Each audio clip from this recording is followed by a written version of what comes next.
ನಮಸ್ಕಾರ. ಸಮಸ್ತ ಆರೋಗ್ಯ ಭಾಗ್ಯ ಕನ್ನಡ ಯೂಟ್ಯೂಬ್ ಚಾನಲ್ ವೀಕ್ಷಕರಿಗೆ ಸ್ವಾಗತ. ನಾನು ನಿಮ್ಮ ಡಾಕ್ಟರ್ ಮಂಜುನಾಥ್ ಡಿ ನಾಯ್ಕ್. ಮಜ್ಜಿಗೆ ಯಾರಿಗೆ ತಾನೇ ಇಷ್ಟ ಇಲ್ಲ ಹೇಳಿ? ಭೂಲೋಕದಲ್ಲಿ ಇರೋಂಥವ್ರಿಗೆ ಅಮೃತ ಅಂದ್ರೆ ಅದು ಮಜ್ಜಿಗೆ. ದೇವಲೋಕದಲ್ಲಿ ಇರೋರಿಗೆ ಅಮೃತ, ಅವ್ರು ನೇರವಾಗಿ ಅಮೃತ ತಗೊಳ್ತಾರೆ. ಆದ್ರೆ ಇದೊಂದು ವಾಡಿಕೆಯ ಮಾತು. ಆದರೆ ಮಜ್ಜಿಗೆಯಲ್ಲಿ ನಿಜವಾಗ್ಲೂ ಅಮೃತವಾದ ಗುಣಗಳಿವೆಯಾ ಅನ್ನೋದು ಈ ಸಂಚಿಕೆಯಲ್ಲಿ ತಿಳಿಸ್ಕೊಡ್ತೀನಿ. ವೀಕ್ಷಕರೇ, ಷಡ್ರಸ ಅಂದ್ರೆ ಯಾವುದು? ಮಧುರಾಮ್ಲ ಲವಣ ಕಟು ತಿಕ್ತ ಕಷಾಯ. ಸಿಹಿಯಿಂದ ಪ್ರಾರಂಭವಾಗಿ ಹುಳಿ, ಉಪ್ಪು, ಖಾರ, ಕಹಿ, ಒಗರು, ಇದು ಷಡ್ರಸ. ನಾವು ಏನೇ ಆಹಾರ ತಿಂದ್ರೂ ಷಡ್ರಸಯುಕ್ತವಾಗಿರ್ಬೇಕಂದ್ರೆ ನಾವು ಆಯುರ್ವೇದದಲ್ಲಿ ಹೇಳ್ತೀವಿ. ಈ ಷಡ್ರಸಯುಕ್ತ ಆಹಾರ ನಿಮ್ಗೆ ಎಲ್ಲಿ ಕಾಣ್ ಸಿಗುತ್ತೆ ಹೇಳಿ? ಬಾಳೆ ಎಲೆ ಊಟ, ಮದುವೆ, ಗೃಹ ಪ್ರವೇಶದ ಸಮಾರಂಭಗಳಲ್ಲಿ ಈ ಒಂದು ನಮ್ಗೆ ಕಾಣ್ಲಿಕ್ಕೆ ಸಿಗುತ್ತೆ. ಒಂದು ಸ್ವೀಟ್ ಪಾಯಸ ಹಾಕ್ತಾರೆ, ಉಪ್ಪು ಹಾಕ್ತಾರೆ, ಉಪ್ಪಿನಕಾಯಿ ಹಾಕ್ತಾರೆ, ಪಲ್ಯಗಳನ್ನ ಹಾಕ್ತಾರೆ. ಆಮೇಲೆ ಅದ ನಂತರ ಒಂದು ಮಜ್ಜಿಗೆಯನ್ನ ಕೊಡ್ತಾರೆ ಕುಡಿಲಿಕ್ಕೆ. ಸೊ ಇದರ ಅರ್ಥ ನಾನು ಸಂಪೂರ್ಣವಾಗಿ ಹೇಳ್ತೀನಿ. ಮಜ್ಜಿಗೆ ಬಂದ್ಬಿಟ್ಟು ಒಗರು ರಸವನ್ನ ಉಳ್ಳಂಥದ್ದು.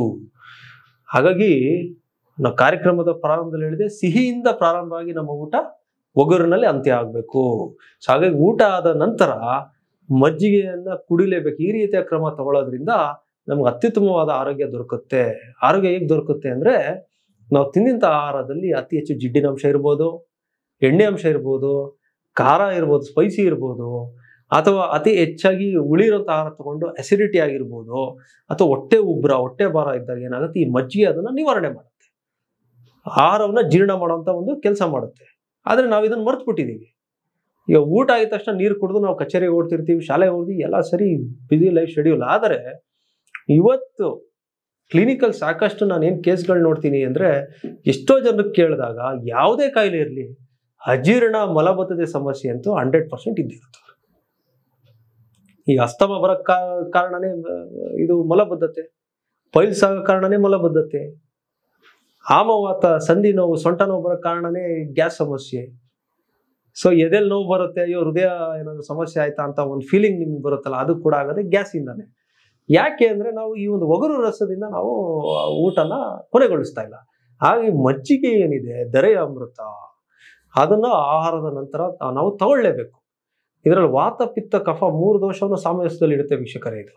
ಸೊ ಹಾಗಾಗಿ ಉಪಹಾರ ಸೇವಿಸಿದ ನಂತರ, ಆಮೇಲೆ ರಾತ್ರಿ ಮೊಸರು ನಿಷಿದ್ಧ.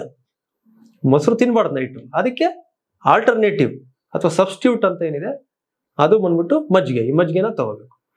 ಸೊ ಮಜ್ಜಿಗೆ ತಗೊಳ್ಳೋಂಥ ವಿಧಾನ ಇದು. ಈಗ ಮಜ್ಜಿಗೆ ತಗೊಳ್ಳೋದ್ರಿಂದ ಯಾವ್ಯಾವ ಕಾಯಿಲೆ ವಾಸಿ ಆಗ್ಬಿಡುತ್ತೆ. ಅದಕ್ಕೆ ಮುಂಚೆ ಮಜ್ಜಿಗೆ ಮಾಡ್ಕೊಳ್ಳೋದು ಹೇಗೆ? ನಾನು ಒಬ್ರು ಕೇಳಿದೆ, ಮಜ್ಜಿಗೆ ಹೇಗೆ ಮಾಡ್ತೀರಮ್ಮ ನೀವು? ಸರಿ, ಇಲ್ಲ ಮೊಸರು ನೀರು ಹಾಕ್ತೀನಿ, ಮಿಕ್ಸಿಲಿ ಹಾಕ್ತೀನಿ, ರುಬ್ತೀನಿ, ತಗೊಂತೀನಿ ಅಂದ್ರು. ಅಮ್ಮ ಅದು ಮಜ್ಜಿಗೆ ಅಲ್ಲಮ್ಮ, ಅದು ಕರ್ಡ್ ವಾಟರ್ ಅಂತೀನಿ. ಇಲ್ಲ ಸರ್, ಅದೇ ಮಜ್ಜಿಗೆ ಅಂತ ವಾದ ಮಾಡ್ತಾರೆ. ಸೊ ಆಯುರ್ವೇದ ಶಾಸ್ತ್ರದಲ್ಲಿ ಅಥವಾ ನಮ್ಮ ಹಿರಿಯರು ಮಾಡೋಂಥ ವಿಧಾನ ಏನು? ಮೊಸರನ್ನ ತರ್ತಾರೆ ಅಂಗಡಿಯಿಂದ. ಒಂದು 400 ml ಮೊಸರು ಇದೆ ಅಂತ ಅನ್ಕೊಳ್ಳೋಣ. ಅದಕ್ಕೆ ಒಂದು ಕಾಲ್ ಭಾಗ ಅಂದ್ರೆ ಎಷ್ಟು ಬರುತ್ತೆ ವೀಕ್ಷಕರೇ? ಒಂದು 100 ml ಬರ್ಬೋದು. ನೀರು ಹಾಕಿ ಚೆನ್ನಾಗಿ ಕುಡುಗೋಲಲ್ಲಿ ಅದನ್ನ ಕಡಿಯುವಂಥದ್ದು. ಆ ಬೆಣ್ಣೆಯನ್ನ ತೆಗಿಬೇಕು. ಸಂಪೂರ್ಣ ಬೆಣ್ಣೆಯನ್ನ ತೆಗೆದು ಅದು ನೀರಿನ ರೂಪದಲ್ಲಿ ಇರಬೇಕು. ಅದನ್ನ ನಾವು ನಾನು ಹೇಳ್ತಿರೋ ತಕ್ರ ಇದೆ. ಇನ್ನು ಕೆಲವರು ಸ್ವಲ್ಪ ಕೆನೆ ಉಳಿಸ್ಕೊಂಡು ಮಜ್ಜಿಗೆ ಮಾಡ್ಕೊಂತಾರೆ. ಅದು ಕೂಡ ಒಳ್ಳೇದು, ಇಲ್ಲ ಅಂತಿಲ್ಲ. ಆದ್ರೆ ಸಂಪೂರ್ಣವಾಗಿ ಕೆನೆ ಕಾಣಿಸಿ ನೀರು ಹಾಕಿ ಇದು ಮಾಡ್ಕೊಂಡು ತಗೊಳ್ಳೋದ್ರಿಂದ ಅಷ್ಟು ಲಾಭ ಇರೋದಿಲ್ಲ. ಚೆನ್ನಾಗಿ ಕಡಿದು ಬೆಣ್ಣೆಯನ್ನ ತೆಗೆದು ನೀರ್ ತರ ಇರೋದನ್ನ ಬಟರ್ ಮಿಲ್ಕ್ ಅಥವಾ ಮಜ್ಜಿಗೆ ಅಂತ ಕರಿತೀವಿ. ತಕ್ರ, ಇದು ಅಮೃತಕ್ಕೆ ಸಮಾನ.